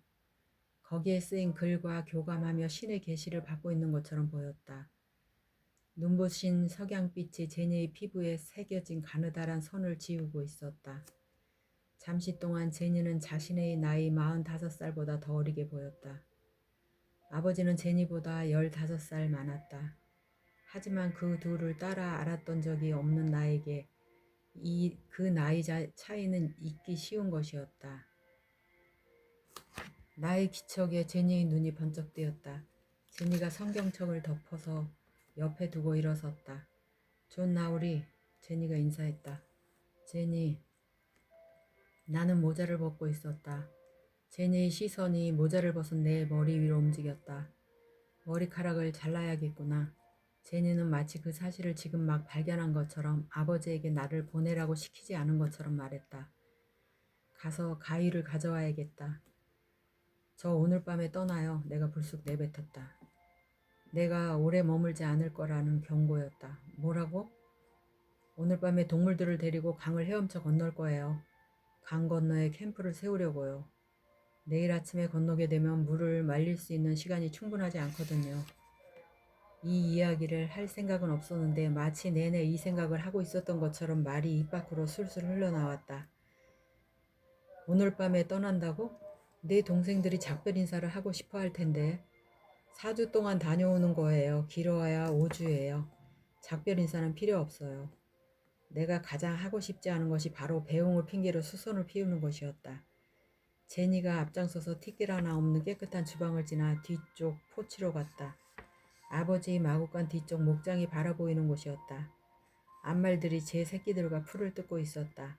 지난 몇 주간 노새 새끼 10마리가 태어났다. 매년 봄에 팔릴 준비를 하게 될 10마리 라우리 노새들이었다. 하지만 이제 내가 감탄하며 바라보는 것들은 노새가 아니라 암말들이었다. 어떤 노새 업자들은 자신이 가진 최고의 수탉나기를 그저 그런 암말들과 교배시켰다. 아버지는 말했다. 중요한 건 암말이다. 최고의 노새들은 우수한 어머니에게서 나오는 거야. 수탉나기도 중요하지만 암말이 전부인 게다. 지금까지는 아버지의 말이 맞았다. 나는 내가 늘 앉는 스툴에 앉았다. 그 스툴에 앉으면 제니가 내 머리를 다듬을 수 있게 내 몸이 낮아졌고 내 두 무릎은 양옆으로 기이하게 튀어 올랐다. 제니에게 내 머리를 맡길 때마다 나는 어린아이가 된 것 같은 느낌이 들었다. 하지만 이것은 우리의 의식이었다. 제니는 다정다감하고 따뜻한 사람이 아니었다. 머리를 자를 때가 제니가 나를 만지는 유일한 시간이었다. 13살 때 나는 세인트조에서 내 어머니의 마을로 도망간 적이 있었다. 말 위에 올라타 그곳까지 가는데 꼬박 사흘이 걸렸다. 하지만 도착했을 때 마을은 온데간데 없이 사라졌다. 나는 아버지의 말을 타고 일주일 뒤에 거짓골로 하고 그리고 상실감에 젖은 채로 집으로 돌아왔다. 회초리질과 호된 꾸중을 받을 거라 생각했었다. 그런데 제니가 나를 앉혀놓고 머리를 자르기 시작했다. 제니는 나에게 어디에서 왔는지 왜 다시 돌아왔는지 묻지 않았다. 제니의 부드러운 손길이 나를 울게 했다. 나는 제니가 머리를 잘라주는 내내 울었다. 제니도 울었다. 머리를 다 자른 제니는 내 피부가 새빨개질 때까지 나를 씻게 했다. 그러고는 나에게 밥을 주었고 나를 잠자리에 들게 했다. 아버지는 나에게 분명하게 말해주었다. 다음에 또 말없이 떠났다가는 집에 다시 돌아왔을 때 환영받지 못할 거라. 가고 싶냐 그래도 가거라. 그래도 가고 싶으면 가거라. 하지만 갈 때 간다는 말 정도는 할 정도로 남자답게 행동해라. 머리숱이 참 많구나, 존나우리. 제니가 늘 하는 말이었다. 그러면서도 제니는 내 머리를 늘 다 잘라내고 싶어 했다. 제니가 작업을 시작했다. 싹둑싹둑. 머리카락이 잘려나갔고 마침내 제니가 가위를 내려놓았다. 제니가 자신의 앞치마를 털어내고 내 어깨 위에서 천을 벗겨내 뒤뜰에 대고 힘차게 흔들어댔다. 혹시 아버지 어디 안 좋으세요? 내가 불현듯 물었다. 내가 제니를 얼마나 놀라게 했는지가 눈에 보였다. 제니의 놀란 모습에 나는 안심이 되었다. 제니가 눈치채지 못하는 것은 거의 없었다. 너는 여기에 살잖니, 존 나우리. 매일 아버지야 일하고 있고 아버지가 괜찮다는 거 너도 잘 알 텐데. 제니가 잘려나간 머리카락을 내 목에서 털어냈다. 오늘 아버지답지 않아서요. 내가 푸념하듯 말했다. 네가 떠날 때면 아버지는 항상 힘들어 하신다. 제니가 가만히 말했다. 그건 사실이에요. 사실이야. 그게 사랑의 고통이다. 모든 부모들이 느끼는 거야. 제 자식을 보호해주고 지켜줄 수 없다는 데서 오는 고통, 아프지 않으면 그건 사랑이 아니다. 제니 말이 맞다는 건 나도 잘 알고 있었다. 제니도 자신의 말이 맞다는 사실을 알고 있었다. 우리 사이에 다시 침묵이 이어졌다. 나는 모자를 머리에 얹어 제니의 작품을 덮고는 일어섰다. 내가 제니 위로 쑥 올라갔다. 하룻밤 사이에 불쑥 커버린 아이처럼 나는 제니가 아주 작게 느껴졌다. 전에는 그런 식으로 느껴본 적이 한 번도 없었다. 나는 제니의 작고 평범한 얼굴을 마치 처음 보는 것처럼 내려다보았다. 제니를 안아주고 싶었지만 그러지 않았다. 제니가 손을 뻗어 내 손을 잡았다. 잘 가거라, 존 나우리. 안녕히 계세요, 제니.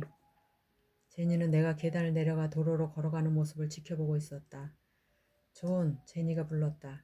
라우리를 붙이지 않은 내 이름만 부르는 제니의 처연한 목소리가 나를 우뚝 멈춰서게 했다. 내가 돌아섰다. 그럴 만한 가치가 있다는 거 너도 알지? 뭐가요, 제니? 고통 말이다. 견딜 가치가 있는 거야. 더 많이 사랑할수록 더 많이 아픈 법이다. 하지만 견딜 만한 가치가 있어. 그럴 만한 가치가 있는 유일한 게 바로 사랑이야. 여기까지 읽어드리고 마지막 장가 에필로그를 읽어드릴게요.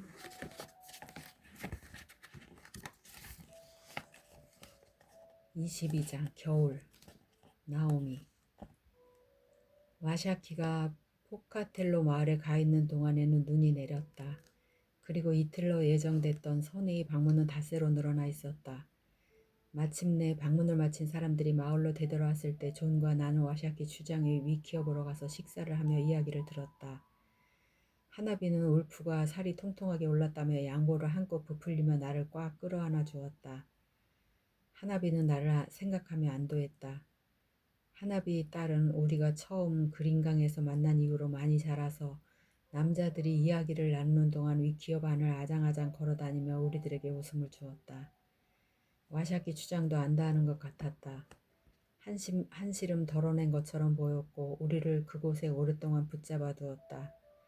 우리가 위키업으로 돌아왔을 때 존은 와샤키가 이번 겨울에는 두 부족 간에 어떤 갈등도 없을 거라고 확신하고 있다는 이야기를 해주었다. 와샤키 말로는 당신들이 아기를 볼 수 있도록 비아기와 웨다가 울프보이 이사 트윈애플을 여기로 데리고 올 수도 있대. 존이 주저하며 말했다.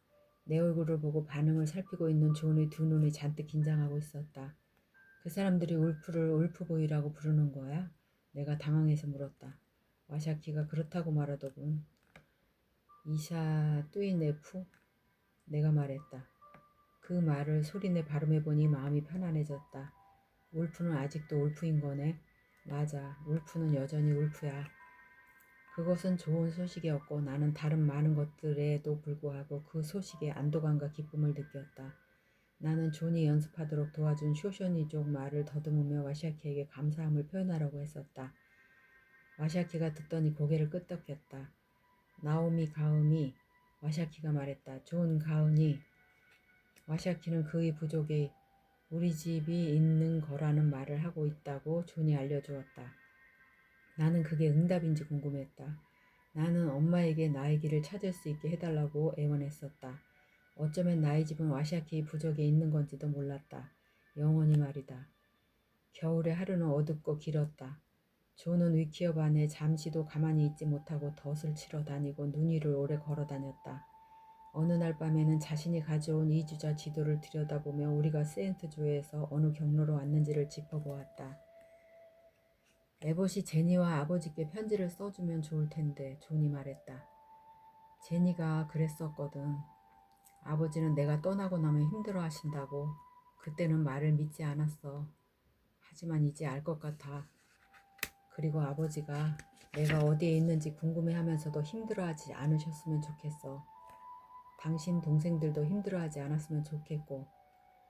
봄이 오면 우리가 가서 동생들을 찾아야지. 당신도 알고 있지? 나도 알고 있었다. 그런데 내가 과연 말을 타고 갈 수 있을지 알 수 없었다. 갔다가 돌아올 수도 있을 거야. 이곳에 우리 집을 만들고 울프를 지켜볼 수 있을 거야. 존의 목소리가 무력하게 점점 작아졌다. 아니면 울프가 어디든 갈 수 있을 정도로 클 때까지 기다렸다가 데리고 나갈 수도 있을 거야. 나는 우리 둘이 말을 타고 총성을 울리며 포카텔로의 캠프를 습격하는 모습을 그려보려 상상했지만 되지 않았다. 메기치를 죽인 후에 그랬던 것처럼 존이 피에 흠뻑 젖어있는 모습이 머릿속에 그려졌다. 존은 나를 위해 사람을 죽였다. 그 생각을 하자 속이 메스껍고 머리가 어지러웠다. 우리는 그 이야기를 그만두었다. 나는 다시 그림을 그리기 시작했다. 가죽 위에 사람들 얼굴을 그렸다. 위키엄마다 온 가족들의 얼굴을 다 그려주었다. 이제는 종이가 남아있지 않았다. 하나비는 초성화를 원하지 않았다. 하나비는 나무와 동물 그림을 갖고 싶어 했고 나는 하나비네 위크엄 문과 바닥 주변에 늑대와 사슴, 말과 새로 이루어진 패턴을 그려주었다. 하나비의 딸이 손에 물감을 묻힌 것을 보고 아기 손바닥 자국도 패턴에 넣었다. 와샤키는 나를 지켜보더니 자신의 꿈을 그려달라며 어느 날 존에게 통역을 요청해왔다. 와샤키는 거대한 엘크 가죽을 가지고 우리 위키업으로 와 양반다리를 하고 앉았다. 진지한 눈빛이었다. 와샤키는 자기 어머니나 하나비를 화나게 하고 싶지 않대. 자기 부족 사람들도 그래서 당신이 그려주면 존은 와샤키의 말이 끝나기를 기다렸다. 와샤키 혼자서만 볼 거래. 나는 고개를 끄덕였고 존은 와샤키를 안심시켰다. 하지만 와샤키는 마음이 불편해 보였다. 와샤키는 잠시 멈춘 후에 다시 이야기하기 시작했다. 와샤키는 그 환상의 내용이 잘 이해되지 않는데 그 환상이 와샤키에게는 이상한 느낌을 준대. 거기에서 본 것들을 설명할 수 없는 것들이래. 존이 말했다. 우리 엄마도 꿈을 꾸셨어요. 내가 말했고 존이 와샤키에게 전했다. 엄마가 꿈을 꾼 전부 이해하신 것 같지 않아요. 엄마는 존을 만나기 전에 존의 꿈을 꾸셨어요. 그리고 어떤 여자가 원주민 여자가 울프에게 젖을 먹이는 꿈도 꾸셨어요. 엄마는 이거 알고 계셨던 거예요. 내가 두 손을 들어 주변을 가리켜 보았다. 엄마는 무언가 다가오고 있다는 걸 아셨어요. 무언가 힘든 일이 다가오고 있다는 걸요. 와샤키는 존의 이야기를 듣고 있었지만 눈으로는 내가 이야기하는 모습을 계속 쳐다보고 있었다. 어머니는 도망치지 않으셨군. 와샤키가 말했다. 나는 고개를 천천히 끄덕였다. 도망치지 않으셨어요. 엄마는 언제나 마음을 다잡으셨어요. 늘 초월에 이르셨어요. 존은 통역하느라 진땀을 흘리고 있었다. 초월이라는 말은 설명하기 힘든 말이었다. 존과 와샤키가 몇 분간 이야기를 나누었다. 내가 이해할 수 없는 언어로 한바탕의 토론이 벌어졌다. 와샤키는 당신 어머니가 그걸 어떻게 하신 건지 알고 싶어 해. 존이 나를 돌아보며 말했다. 새가 하늘을 난다고 해서 새에게 화가 나거나 말이 아름답다고 해서 말에게 화가 나거나 곰에게 무서운 이빨과 발톱이 있다고 해서 곰에게 화가 나니? 단지 너보다 크기 때문에? 더 강하다는 이유로? 내가 싫어하는 모든 것들을 파괴한다고 해서 상황이 달라지진 않아. 너는 여전히 곰이나 새나 말이 될 수 없는 거야. 남자를 미워한다고 해서 내가 남자가 되지는 않지. 너의 자궁이나 가슴 아니면 너의 나약함을 미워한다고 해서 그것들이 사라지진 않아. 미워하는 것은 아무것도 해결해주지 못해. 내 머릿속에 있는 엄마의 단순한 지혜를 모두 떠올려 보니 엄마의 말이 옳은 것 같았다. 나는 와샤키에게 엄마가 했던 이야기를 했다. 초월은 우리가 바꿀 수 없는 것들을 인정하고 넘어설 때 도달할 수 있는 거라고 하셨어요. 내가 덧붙였다. 우리가 바꿀 수 없는 것들이 무엇인지 어떻게 알지? 와샤키가 존에게 물었고 존이 다시 나에게 물었다. 나는 고개를 흔들었다. 그 답은 나도 알지 못한다. 지금 일어나는 일들은 바꿀 수 없어. 과거에 일어났던 일들도. 존이 와샤키 주장의 말을 천천히 통역해 주었다. 앞으로 일어날 일들만 우리가 바꿀 수 있지. 초월은 이곳을 넘어선 세계이고 장소야. 한계를 뛰어넘는 곳이지. 와샤키는 골똘히 생각하더니 엘크 가족을 만지며 나를 쳐다보았다. 나에게 그림을 그리게 할 준비가 된 모양이었다. 몇 년 전에 이런 꿈을 꿨대. 환상을 보았대. 당시에 와샤키는 흰색의 파도에 내쫓긴 다른 부족들이니 쇼쇼니 쪽 영토를 침략할까봐 걱정을 하고 있었대. 그래서 홀로 어디론가 떠나서 사흘 동안 단식을 하고 기도를 했었대. 그때 본 것들을 이제 설명해 주겠대. 존이 말했다. 와샤키는 눈을 감고 아무 말도 미동도 없이 잠시 있었다. 그 기억을 떠올리려고 애쓰는 것 같았다. 그가 다시 이야기를 시작했을 때 나는 아무 생각도 하지 않는 무아지경의 상태에서 그림을 그렸다. 내 손가락들과 세밀한 것들을 그릴 때 쓰라고 존이 만들어준 말갈기 붓 몇 개를 이용해 그 내용을 그려냈다. 와샤키는 저절로 가는 마차와 새로 만들어진 말 이야기를 했다. 사람들이 진짜 새가 아닌 거대한 새를 타고서 와샤키 자신도 존재하는지 몰랐던 어떤 곳으로 날아갔다고 했다. 세계는 작을 것이며 땅은 지금과 다를 것이라고.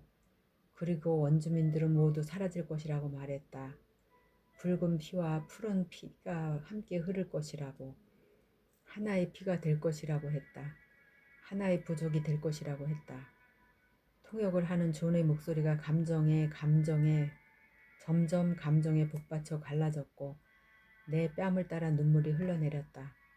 하지만 나는 계속 듣고 계속 그렸으며 와샤키는 계속 이야기했다. 내 인생을 보았어. 내 출생을, 내 죽음을, 그리고 그 사이의 나날들을. 내 머리에 깃털들이 있었고 한 손에는 무기가, 다른 손에는 파이프 담배가 쥐어져 있었어. 그 꿈에서 누군가가 나에게 싸우지 말라고 경고를 했어. 와샤키가 말했다. 무기가 아닌 파이프 담배를 택하라고. 가능하다면 언제나 백인들과의 평화를 택하라고. 그래서 나는 앞으로 그렇게 할 생각이야.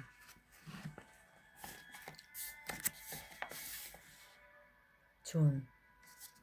와샤키는 돌아갈 때 그림을 가지고 가지 못했다. 나오미가 아직 그림을 완성하지 못한 것이었다.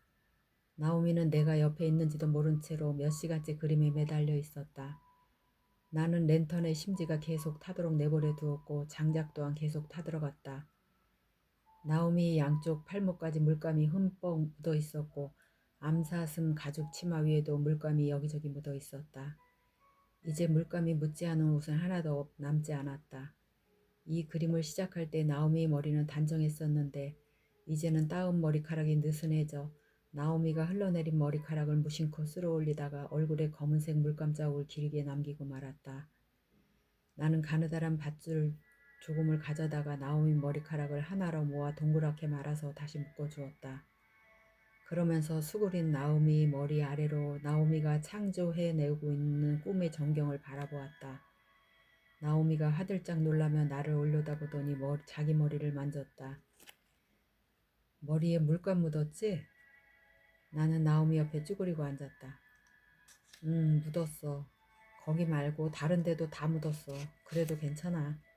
나오미는 다시 무릎을 꿇고 앉더니 그림을 진지하게 들여다보았다. 이런 그림은 이제껏 한 번도 그려본 적이 없어. 그래도 이제 다 끝났어.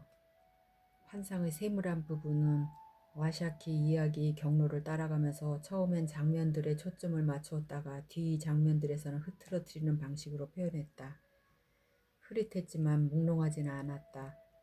냉혹했지만 절망적이지는 않았다.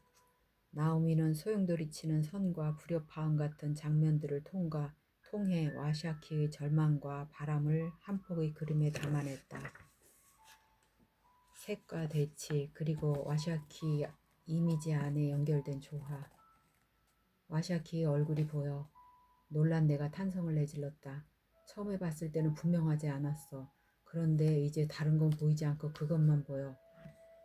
그림을 그리다 보니 갑자기 나타났어. 그 무엇보다도 와샤키의 얼굴이 이야기를 하고 있잖아. 그게 바로 와샤키의 환상이야. 나오미야, 나오미의 많은 면면들. 내가 말했다. 나는 적당한 단어를 찾으며 이야기를 멈추었다. 그게 초월이야. 나오미가 나를 보며 웃었다. 두 눈이 촉촉히 젖어 있었고 입술은 부드럽게 미소 짓고 있었다. 와샤키가 좋아할 것 같아? 나오미가 속삭였다. 이건 그런 그림이 아니야, 여보. 나의 애칭을 듣더니 나오미가 웃으며 내 볼을 어루만졌다. 맞아. 그런 그림이 아닐 거야. 그래도 와시아키에게 위안을 줄 수는 있을 거야. 아니면 용기를. 아니면 어디로 가야 할지 모를 때 눈을 들 곳이 되어줄 것이야. 줄 거야. 당신은 좋은 사람이야, 존 나우리. 나오미가 내 쪽으로 몸을 기울이더니 양손으로 내 턱을 잡아당겨 입술에 키스했다. 당신은 좋은 사람이야. 그리고 이제 당신 얼굴에 물감이 잔뜩 묻어버렸네. 나오미가 킥킥거리며 미안. 당신도 마찬가지야. 내가 웃었다. 그래도 어디에서 지울 수 있는지 내가 알지. 밤늦은 시간이었고 돌아다니는 사람은 아무도 없었다. 나는 이곳 계곡에서 온 순간부터 계속 온천에 대해 꿈을 꾸었다. 우리는 옷을 벗고 퍼벌로 모피를 걸친 뒤 잠든 캠프에서 살금살금 빠져나가 나무들 사이에 고립되어 있는 웅덩이로 향했다. 우리가 오자 부엉이 한 마리가 놀라 푸드덕 날아갔고 무언가 더 큰 것도 도망을 갔다. 우리는 그 따뜻함 속으로 몸을 푹 담갔다. 숨이 턱 막히며 끙 소리가 나왔다. 나는 가져온 비누로 우리 얼굴과 나오미 머리카락에 묻은 물감들을 모두 씻어냈다. 나오미 손에 묻은 물감은 비누와 물로도 깨끗이 지워지지 않았다. 내 손은 가망이 없어. 나오미가 손바닥을 위로 하고 랜턴 빛에 비춰보았다. 나는 그 자국들이 좋아. 당신을 처음 만났던 그 순간에 당신 손가락에 묻어있던 물감 자국들을 봤었어. 기억나? 기억나지. 당신이 쳐다보는 걸 봤었어. 그때 당신은 무슨 생각을 해야 할지 몰랐었잖아. 지금도 몰라. 내가 놀리듯이 속삭였다. 그래도 그 자국들 없는 당신은 나오미가 아닐 거야. 너무 많아. 나오미가 가만히 말했다. 나는 나오미가 물감 자국 이야기를 하는 게 아니라는 걸 알았다. 나오미가 두 손을 물속으로 집어넣더니 세례식을 하듯이 물 아래로 몸을 완전히 잠기게 했다.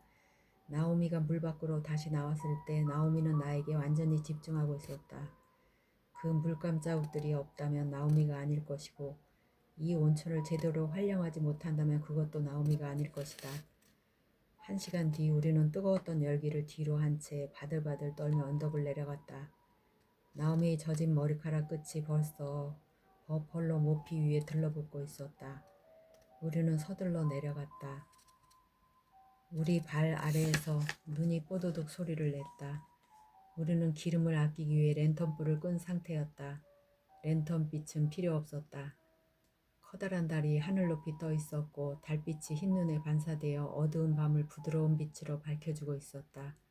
그때 남쪽 방향에서 어두운 형제들이 어렴풋이 모습을 드러냈다. 대자연의 평연 위로 점점 올라오고 있었다. 나는 나오미를 내 뒤로 숨기고 그대로 얼어붙었다. 추위에 옷을 두껍게 껴입은 두 사람이 말을 타고 우리 위키업들 쪽으로 달려오고 있었다. 크로우족이 말을 훔치러 오는 것이 아니었다. 몰래 접근하는 기색은 전혀 없었고 다급함만 있었다. 그리고 단 두 사람으로 어떤 공격을 한다는 것도 말도 안 되었다. 지금은 완전한 한밤중이었다. 그들이 왜 지금 모습을 드러내는지 나는 가늠조차 할 수 없었다. 그런데 그들은 우리 캠프로 곧장 들어오고 있었다. 와샤키. 말들이 발을 멈추기도 전에 한 사람이 소리쳤다. 와샤키. 남자가 다급히 외쳤다. 다급한 목소리가 캠프에 쩌렁쩌렁 울렸다. 와샤키. 얼굴 여자가 필요해. 나 비약이야. 울프보이를 데려왔어. 아기가 아프다고. 나오미와 나는 침묵 속에서 서둘러 옷을 갈아입었다. 와샤키는 웨다와 비아기를 자신의 위키업으로 안내했다. 우리는 와샤키가 부를 때까지 기다리지 않았다. 우리가 와샤키 위키업에 도착했을 때 웨다와 비아기는 아직도 버펄로 모피 코트를 벗지 않고 위키업 안쪽에 서 있었다. 하나비는 이미 불을 피웠고 길 잃은 여인은 약초 찜질제를 만들고 있었다. 와샤키는 치료 주술사를 깨우러 갔다. 비아기는 경계하고 있는 눈치였다. 그리고 겁을 먹은 것 같았다. 웨다는 가슴 앞쪽으로 팔을 둘러 버펄로 코트 안쪽에 아기를 위한 은신처를 만들어주고 있었다. 저기. 나오미가 웨다에게 두 팔을 뻗으며 물었다. 제가 봐도 될까요? 여자는 비아기를 쳐다보았고 비아기는 고개를 휙 움직이며 허락했다. 웨다는 몹시도 망설이고 망설이는가 싶더니 코트 안에서 아기를 꺼내 나오미에게 건넸다. 울프는 몰라보게 자라 있었다. 아기 자그마한 다리는 살이 올라 오동통했고 손목과 허벅지도 두툼한 살로 감싸져 있었다. 둥근 얼굴 주변으로 금발머리가 세차게 곱슬거렸다. 그런데 양볼이 붉게 상기되어 있었고 아기는 지금 미동도 없다. 외다가 고통에 신음하며 나우미에게 울프 보이를 낫게 할 수 있는지 물었다. 외다는 자기 가슴에 손을 얹더니 거친 소리로 숨을 쉬었다. 아기를 아프게 한 것이 무엇인지 알 것 같았다. 하지만 울프는 기침도 하지 않았고 쌕쌕거리지도 않고 있었다. 울프는 숨도 거의 쉬지 않고 있으며 그저 불덩어리가 되어 누워 있었다. 나오미는 울프를 꼭 끌어안았다. 나오미의 입술이 떨리고 있었다. 사흘간 아팠는데 그래도 젖도 먹고 웃기도 했단 말이오. 울지도 않았고 그런데 지금 일어나질 않고 있어. 비아기가 굳은 얼굴로 말했다. 하나비는 비아기와 에다에게 코트를 벗고 모닥불 옆에 앉으라고 했다. 하지만 둘 다 근심으로 인해 결국 코트를 벗긴 했지만 여전히 서 있었다.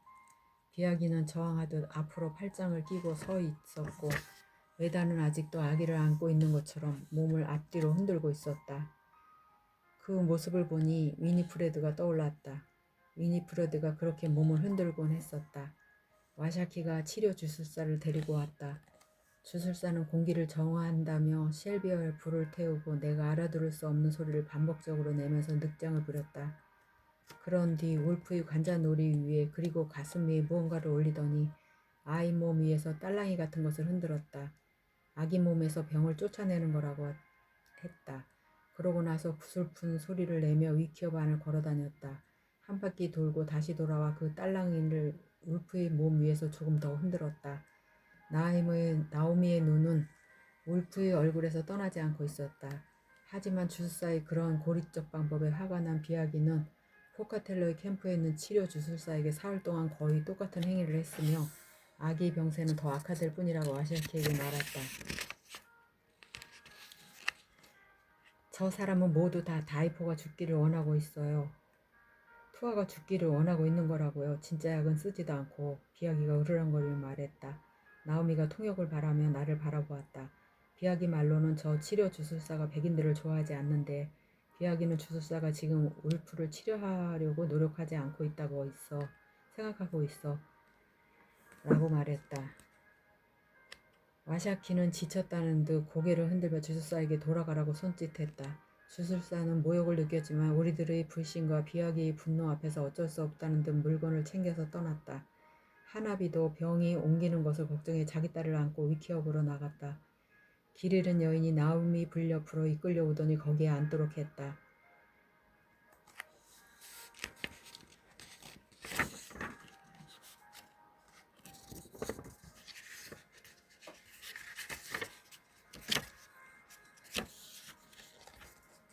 작가의 말.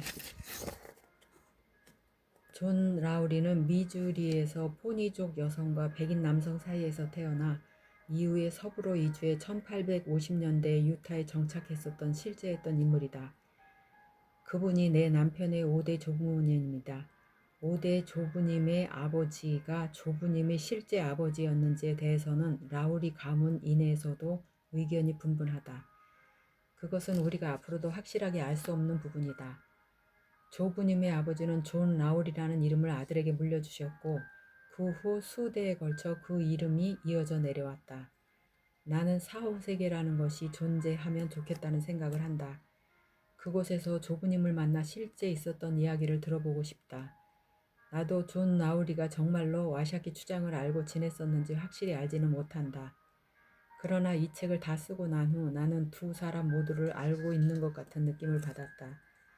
내 남편은 어린 시절 아버지와 윈드리버 산맥을 걸어다니며 여름을 보냈었고 지금 우리 침실에 걸려있는 오래된 마구 옆에는 와샤키 추장의 사진 하나가 걸려있다.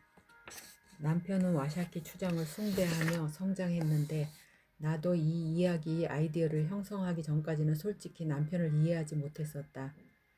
와샤키 추장은 사람들이 자신의 이야기를 책으로 쓸 거라고 예언했었고 나는 그 예언을 현실로 만드는 여러 사람들 중에 하나일 뿐이다. 와샤키는 많은 예언을 했었고 그것들은 현실이 되었다.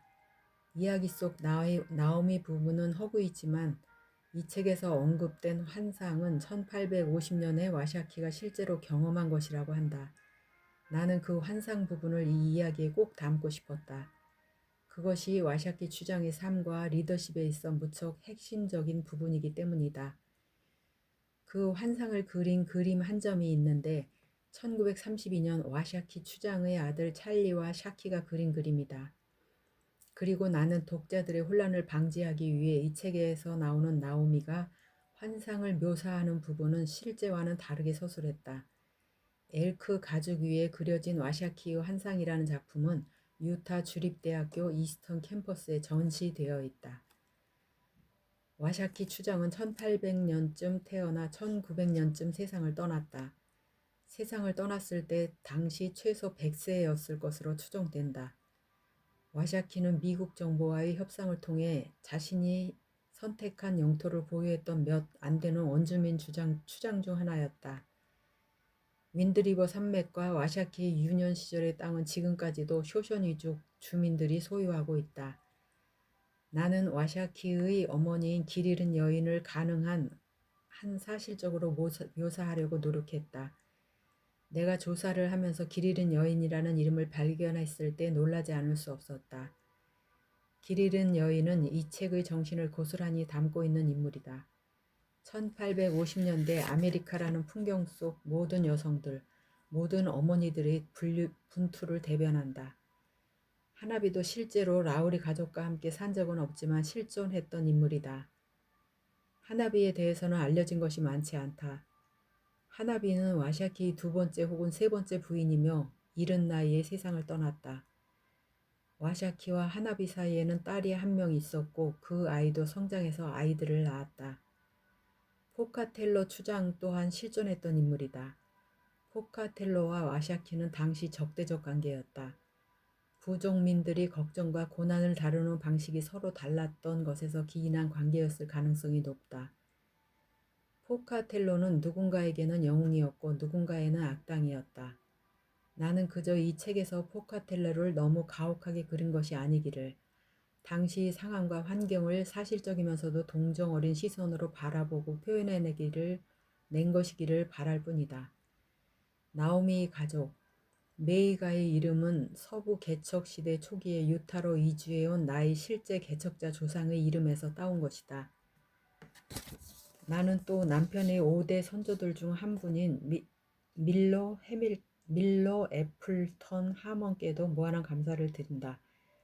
조부님은 평야를 여러 번 횡단하셨고 그 기간 동안 계속해서 일기를 쓰셨다.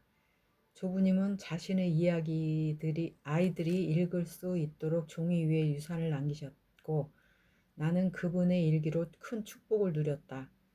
일기를 읽으며 그분이 얼마나 검소하고 근면 성실하고 대단한 분이셨는지 알게 되었다. 덫 사냥꾼이자 모피상이며 브리저 요새의 공동 소유자였던 루이스 바스케스 역시 실존 인물이다. 바스케스는 결국 자신이 가진 요새의 절반의 소유권을 몬누몽교 지도자들에게 판 것으로 보이는데 그 때문에 짐 브리저와 모르몽교 사이에 갈등이 끊이지 않았다. 루이스의 아내 나르시사 바스케스 또한 실존했던 인물이다. 나는 그녀의 외모나 성격을 내 마음대로 그려냈지만 그녀를 알았던 사람들 말에 따르면 나르시사는 몸집이 작고 쾌활하며 사랑스러운 미소를 가진 여인이었다고 한다. 이 책에서 그녀의 이야기를 조금이나마 맛볼 수 있을 것이다. 역사 소설에 있어 사실상 상상은 함께 엮이기 마련이다. 사실이라고 알려진 것 중에도 많은 부분이 논란의 대상이 되기도 하고 전체적인 맥락을 들려주기에 부족한 경우도 있기 때문이다. 논란의 대상이 아닌 한 가지를 말하자면 당시 미 대륙을 횡단했던 이주자들에게 삶은 몹시 가혹했었다는 것이다. 나는 셀 수 없이 많은 개척자들의 일기와 글 모음집을 읽었다. 이주자들은 고통에 신음했고 가진 것이 거의 없었고 대부분은 더 나은 삶을 원했을 뿐이었다. 더 나은 삶을 찾아 서부로 떠난 것이었다. 거기에는 좋음과 나쁨, 추함과 아름다움, 수치스러움과 희망이 공존했다. 그리고 그 모든 것들이 아주 풍족한 하나의 유산으로 포장되어 왔다. 나는 당시 시대상을 더욱 정확하게 반영하기 위해 일부러 불편함이 느껴지는 용어와 단어들을 사용했고, 내가 불편함을 느끼는 것들에 대해 이야기했다. 독자들 또한 그것들이 불편하다고 느낄 것이다. 나는 독자들이 이 이야기가 쓰인 정신에 입각해 이 이야기를 경험해주면 좋겠다. 지금의 우리라는 존재는 당시 그들이라는 존재와는 다르다는 것을 깨달아주면 좋겠다. 역사적인 인물들에게 오늘날의 잣대를 들이댄다면 우리는 그들에게서 아무것도 배울 것이 없을 것이다. 그들의 실수와 그들의 성공으로부터 아무것도 배우지 못할 것이다. 그 사람들이 바로 지금 우리가 서 있는 이곳에 뼈대를 세우는 데 도움을 준 사람들이다. 그 뼈대를 함부로 훼손하지 않도록 우리는 신중을 기할 필요가 있다. 마지막 고백. 많은 원주민 언어들이 그러하듯 포니족과 쇼쇼니족도 서로 다른 방언과 철자를 사용하며 지역별로 용법도 가지각색이다. 이 책의 많은 원주민 단어들은 소리나는 대로 우리 귀에 들리는 대로 철자를 적은 것이며 원주민들조차 단어의 철자를 저마다 다르게 쓴다. 나는 원주민 언어의 철자를 제대로 쓰기 위해 최선의 노력을 다했으며 상황이나 문맥에 따라 최대한 필요할 때만 사용하려고 했다. 혹시라도 책 속 원주민 단어에 실수가 있었다면 독자들의 너그러운 용서를 바라는 바다. 나는 내 나라의 토착 유산을 사랑한다. 그리고 우리에게 잊힌 사람들, 새로운 이야기를 통해 되살아날 수 있는 사람들에게 빛을 비춰주고 싶은 마음밖에는 없다. 에이미 하몬.